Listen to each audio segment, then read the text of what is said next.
Good day everyone, I am Kia Joy Herma and I am from the Group 3. Our report would be Unit 3, which is the memory training and strategy. So my report is under the Lesson A, which is the memory and learning. So let's start the discussion. What is memory? Memory is the process of taking in information from the world around us, processing it, storing it, and later recalling that information, sometimes in many years. Human memory is often likened to that of a computer memory system or a filing cabinet. So it means the process of taking an information, storing an information, and that when the time comes that you needed it, you can recall it. One specific example of memory is when we are taking our exam. No, we would have our reviewer. We will going to read lots of information, lots of our lesson in that subject, and on that day of the exam, we could recall it in our memory so that we could able to answer the following question that on that test paper. After we understand what is memory, now we could jump to the next topic, which is the forms of the memory. So here we go. We have three forms of memory. These are the sensory memory, short-term memory, and the next is the long-term memory. Okay, so let's understand what are these three forms of memory. So let's go first to the sensory memory. Sensory memory holds information coming in through the senses for a period ranging from fractions of a second to several seconds or short term. It means that a sensory memory only lasts for a second, a few seconds. The example of a sensory term memory is all about the sense of something. For example, the smell of bad odor or the taste of a food. Next is the short-term memory. Short-term memory, it is a memory that holds information we are actively thinking about for about 7 items for no more than 20 or 30 seconds at a time without rehearsal. So it means a short-term memory is a kind of memory that only lasts for 20 or 30 seconds. So the example of a short-term memory is it's took 20 or 30 seconds information or remembering an information. So its example would be where did you put your pen this morning, or where did you park your car in this morning. Next is the long-term memory. Okay, long-term memory holds information for a long period of time, almost permanently, with a virtually unlimited capacity. So it means a long-term memory is a permanent memory. It holds a long time. Example is the childhood experience that you could recall anytime and anywhere, even though it's too old or it's took so many years from now. After we discuss the three forms of memory, those memory or those forms of memory has its type. For example, the short-term memory has its type and the long-term memory has a types also. Okay, now so let's see or let's know what are the types of short-term memory. So before we jump to the types of short memory, we should understand more what is short-term memory, even though we discussed it already. So short-term memory is a memory that the information we are currently aware of or thinking about. It is information that is held in our mind for a very short period of time before it is either dismissed or transferred to a long-term memory. Okay, so short-term memory, it is a memory that remember that it is hold for only 20 to 30 seconds information.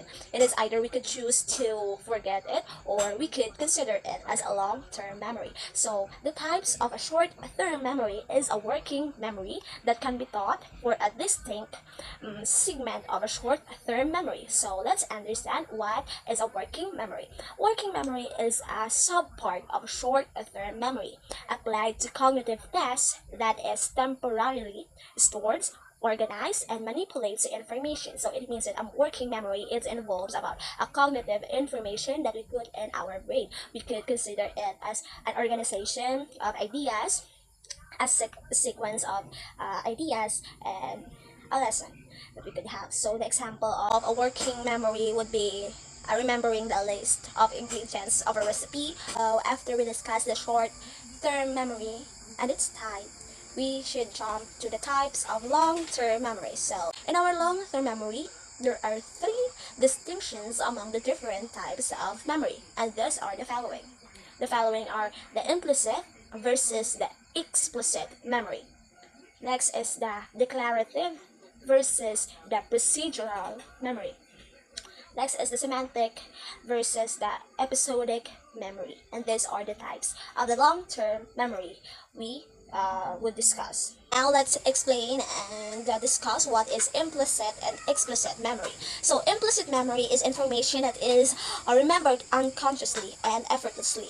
Information unconsciously enters the memory for affects thoughts and behavior, thus allowing someone to do things by rate. It is where previous experiences aids in the performance of tasks without conscious awareness of those previous experiences. So example of this is if you visit your aunt's house when you were 8 years old, then 20 years later, you remember exactly how to get to the kitchen. So, implicit in memory, it is an unconscious remembered of an information. It means that you unconsciously remembered information or a detail, even if it's a long ago. So you just remembered it unconsciously. So next is the explicit memory is a conscious intention remembering of information.